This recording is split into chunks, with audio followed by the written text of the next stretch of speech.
दिल्ली की सर्द सुबह थी जब मैं अपने दोस्त की शादी में शामिल होने के लिए वहां पहुंचा। चारों ओर हल्की धुंध और ठंडी हवा ने माहौल को खास बना दिया था।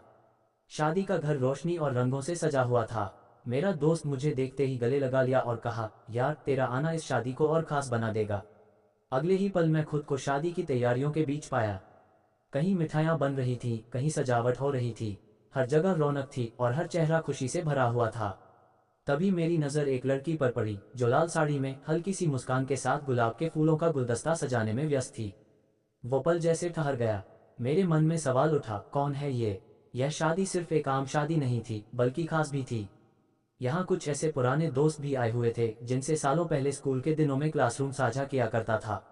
उनमें से कई तो ऐसे थे जिनसे मैंने बरसों बात नहीं की थी। जैसे ही मंडप के पास पहुंचा, एक जानी पहचानी आवाज़ सुनाई दी, अरे ये तो प्रिय ही है। पलट कर देखा तो वो आवाज़ मेरे स्कूल के सबसे करीब दोस्तों में से एक अनुज की थी। हम दोनों ने बिना कुछ कहे गले लगा लिया। कुछ ही देर में बाकी दोस्त भी जुड़ने लगे। पुरानी यादों की बातें छिड़ गईं, क्लास की शरारतें, टीचर से छुप छुप कर मस्ती करना और वो खेल के मैदान में बिताए हुए दिन। ऐसा लगा जैसे वक्त कुछ पल के लिए वापस लौट आया हो। तभी एक और आवाज़ आए, अरे यार वो देख, हमारी क्लास की मॉनिटर भी आई है। मैंने नज़र घुमाई और वहां पर खड़ी थी रिद्धिमा, वही शांत और गंभीर लड़की जो हमेशा हर चीज़ में अव्वल रहती थी। इतने सालों बाद भी उसकी वही मासूमियत और आत्मविश्वास झलक रहा था। इस शादी ने न सिर्फ बचपन के दोस्तों को फिर से मिलाया बल्कि हर पल को खास बना दिया।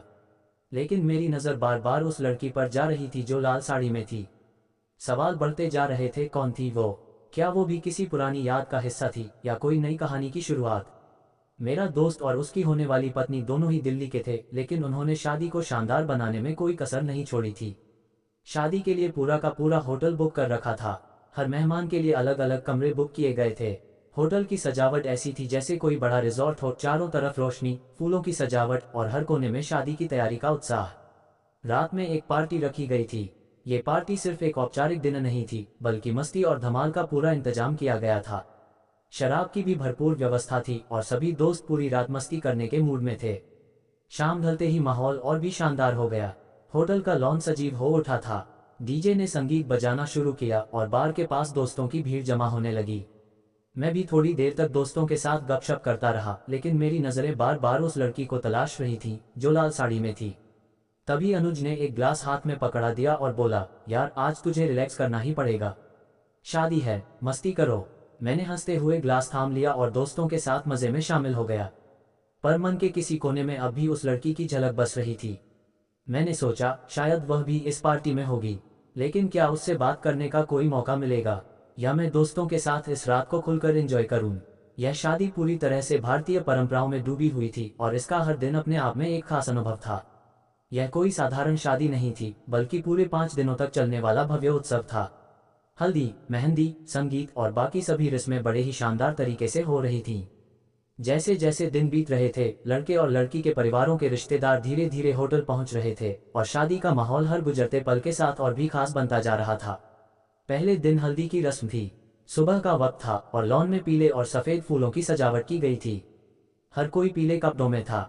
दूल्हे को हल्दी लगाई जा रही थी और उसके दोस्तों ने हंसी मजाक और शरारतों का पूरा माहौल बना रखा था। लड़की की तरफ से भी रस्म चल रही थी और उसकी कुछ सहेलियां इधर उधर घूमती हुई हल्की मुस्कान के साथ हर चीज़ का आनंद ले रही थीं। मैंने फिर से लाल साड़ी वाली लड़की को ढूंढने की कोशिश की, लेकिन वह कहीं नजर नहीं आई। दूसरे दिन मेहंदी का कार्यक्रम हुआ।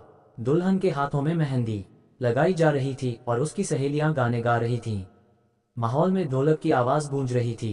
हर कोई रंग बिरंगे कपड़ों में था और होटल का पूरा हॉल जैसे किसी सपने की तरह सजाया गया था। मैंने नोटिस किया कि इस बार वह लाल साड़ी वाली लड़की हर किसी की मदद कर रही थी। वह मेहंदी वालों से लेकर मेहमानों तक सबका ध्यान रख रही थी। जब मैं अनुज से उसके बारे में पूछने वाला था तभी उसने कहा, अरे पहले आकर डांस करना, मेहंदी का मौका है, कोई बहाना नहीं चलेगा। मैंने सोचा, ठीक है, यह मौका भी निकल जाएगा। शायद उससे बात करने का सही समय अभी नहीं आया था। शादी के बाकी 3 दिन भी ऐसे ही मस्ती और रस्मों से भरे थे। हर गुजरते दिन के साथ यह शादी और खास बनती जा रही थी। धन्यवाद दोस्तों मेरी लव स्टोरी सुनने के लिए। लेकिन दोस्तों आपने अभी तक मेरे YouTube चैनल को लाइक और सब्सक्राइब नहीं किया। आपसे दिल से विनती है कि चैनल को लाइक करें, सब्सक्राइब करें और अपने दोस्तों के साथ जरूर शेयर करें। आपका प्यार और सपोर्ट ही मेरी असली ताकत है। इस कहानी के कुल 4 भाग हैं, तो अगर आपको अच्छी लगे तो इन चारों भागों को ध्यान से सुने। आपकी पसंद और प्यार मेरे लिए बहुत मायने रखता है।